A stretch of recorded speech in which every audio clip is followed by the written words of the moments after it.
That's fine. I'm used to this stuff. Our podcast literally is like, okay.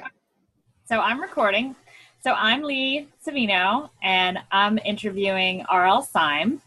Is that how you say it? Mm-hmm. And you write a lot, and Rl Syme has several books out in the cozy mystery and the romance.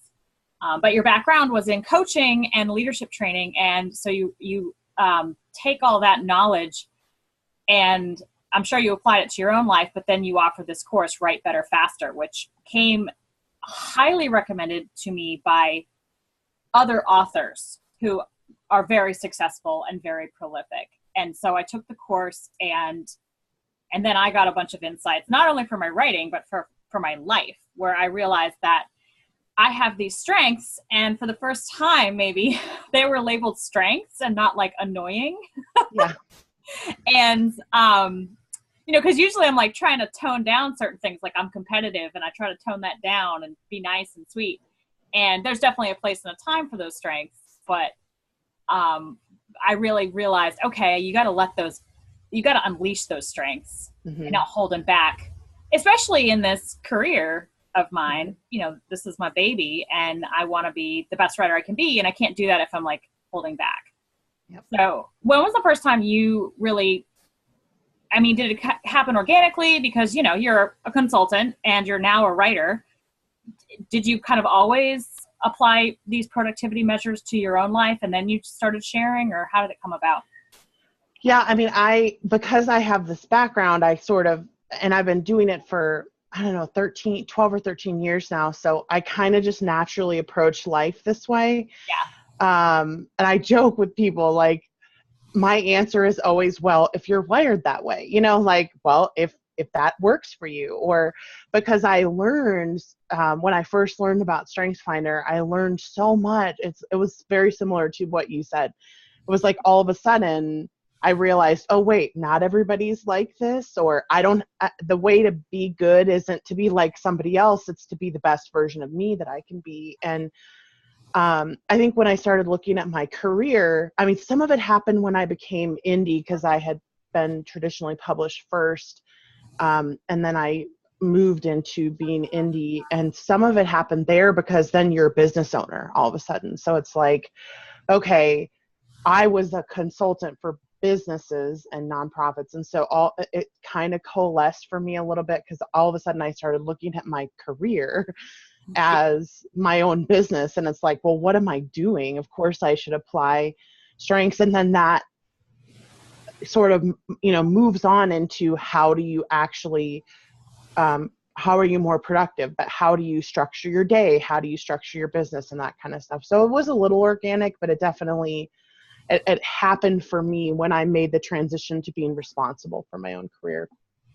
Yeah. And I have to say your content is completely unique because, I've read almost, I'm a resource junkie. That's the way my brain is wired. Yeah, you are. You're a learner. Yeah, I'm a learner, and I read the books by, these popular authors, and some of them say, they plot. So they're like, you have to have a plot. Why would you ever start without a plot? You're just wasting your time. And then other people are saying, they're more organic writers, and that's the right way, meaning, they write by the seat of their pants, they're pantsers. And they come to the page and they just let it happen and let it unfold. And if you don't do it that way, then you're not a real artist. Then you're not a real writer. Well, yeah. Here's where it gets a little tricky. I think we're trained in this concept of the artist and the business owner. And right now you can be both, and you are both. And I figured out how those two merge. But sometimes people post, oh, I wrote 10,000 words today, and people put little angry faces. Like, why would you do, you're being that prolific means that you're not producing good art.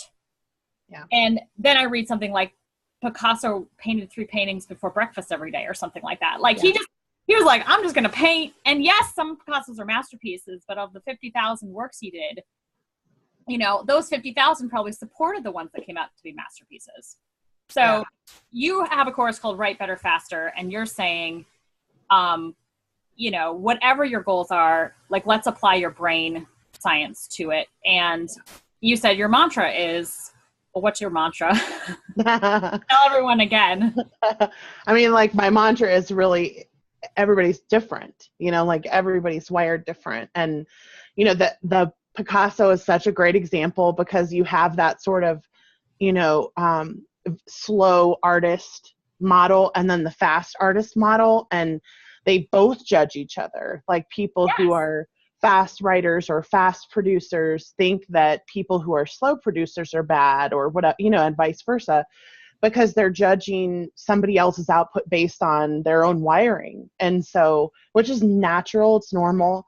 But part of what the class does, and what my hope is that writers would get in their head, is just because somebody is successful and they're telling you how to do something, that doesn't mean that if you do that, that you're going to be successful, because there's so much of what will make you succeed that is based on how your brain is wired. So the fast writer who might have, and Lee will know what this means, but like low compliance, for instance, if a lower compliance person can just produce words faster because they're not as worried about the correctness of what's going on the page, and they can sort of turn that inner editor off and just, you know, blast out the draft, and then they edit later. And that's a really different. And so there are people out there who would say, in order to be productive, you have to turn off your inner editor and just write as fast as you can. But for people who have high compliance, that is going to feel like cutting out a part of your soul.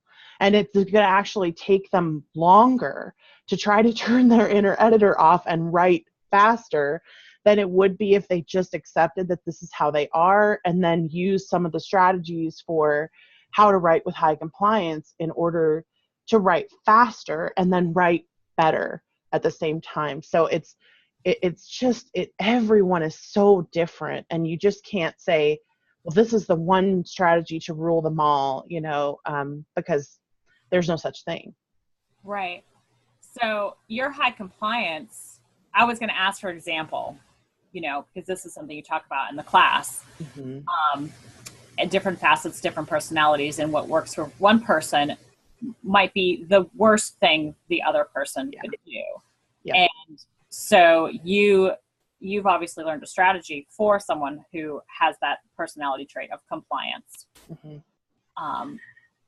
Yeah, some of it was honestly self-talk. Like, in the beginning for me, some of it was self-talk. Some of it was learning what I was responsible for and what I wasn't, because I think a big piece of my personality is that, you know, I have a strength called significance. So I want everything to like make an impact and have the biggest impact, and I had to sort of self-talk my brain into being like, well, what's my job? Is it my job to produce a bookshelf quality book on the first draft?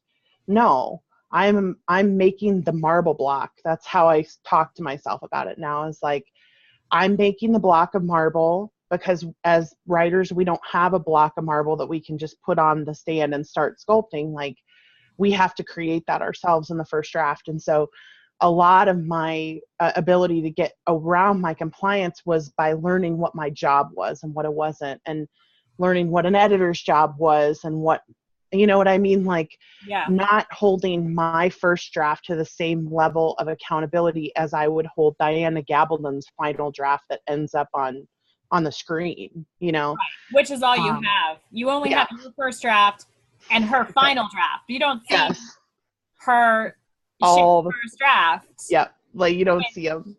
You know, Hemingway's like, every first draft is crap. It really... And we don't believe that.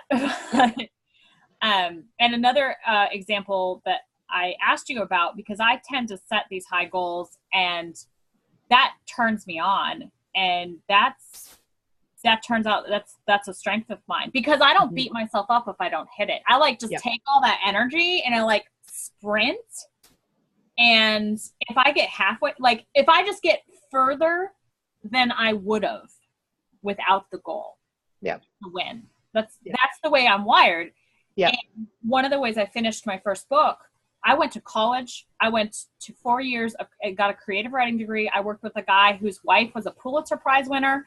Like, I had the, credentials, I guess, and I did not finish the book until 3 years later when I sat down at the computer and I would write out, I will finish this book. And I'd give myself insane deadlines. By tomorrow. Yeah. By 2 weeks from now, and like dragged myself through that first draft.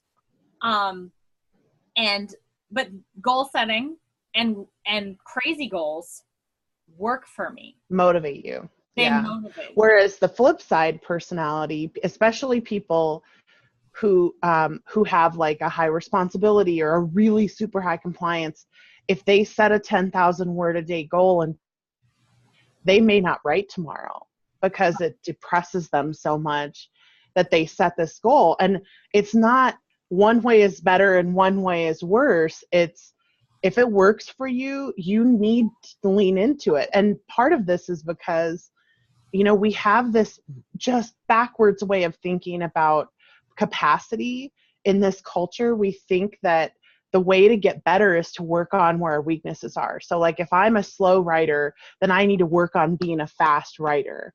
And that's just ass backwards. It really is. Like, it's the absolute opposite of what it means to have potential somewhere. What we should be doing, what will make us have faster, larger results, is to lean into where we're already strong and spend our time there. And then you have unlimited capacity in those areas where you have strength.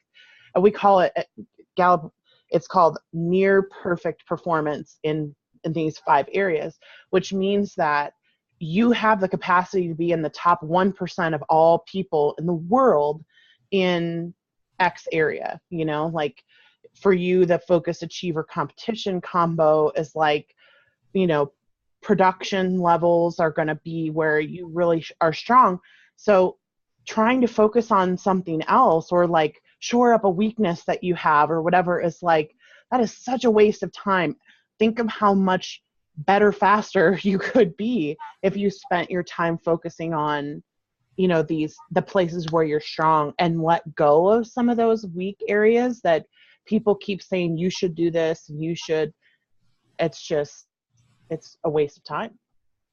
Yeah, I love it. And that's why people give you rave reviews. Yeah. Your course is unlike anything. Not only do you delve into, you tell people, first of all your brains work different. So when giving feedback in the class, remember you're one way and you're trying to tell someone else they're not doing it right. And that's just the opposite of good advice for them.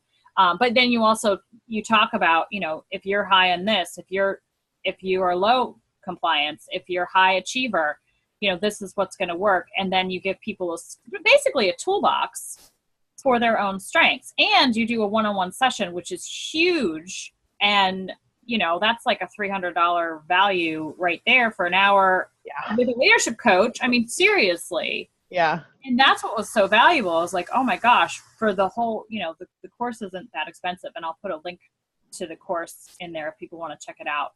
But, I really want you to record it and make it really widely available. But you do love that one-on-one.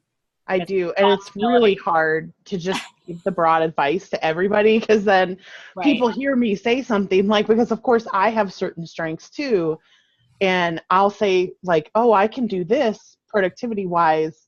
But then they forget for a second that, okay, Becca is wired this way and I'm wired this way. And then they'll be like, but I need to do it the way she does it because she's so successful. And we just have this copycat mentality. Yeah. And so I'm even afraid sometimes to say things in public on video, so that in case people say like, oh, well, this is what she means. This is the real way to be. This is the real way to do it. Yeah. I'll Yeah, never forget. really, Stephen King and R.R. Martin were talking, and R.R. Martin was like, like the audience was asking Stephen King questions, and then Stephen King turned to R.R. Martin, asked him if he had a question, and Martin was like, how do you write so fast? Yeah. And we're all going, yes, we wish you would write faster. I know, we wish you would. But we want the books you're writing. Like, we want the book that you will ultimately produce, even if it takes 3 decades, which it might. Which it might. Yeah. Well, it'd help if he would stop writing this stinking TV show, though. But yeah, side note. Obviously a fan. Awesome. Well, Yeah. you know, we've talked about how not one piece of advice fits everyone, but you do give a piece of advice that I think fits a lot of people. So could you leave us with that? Your method of writing in the morning, I think, is useful. Yeah.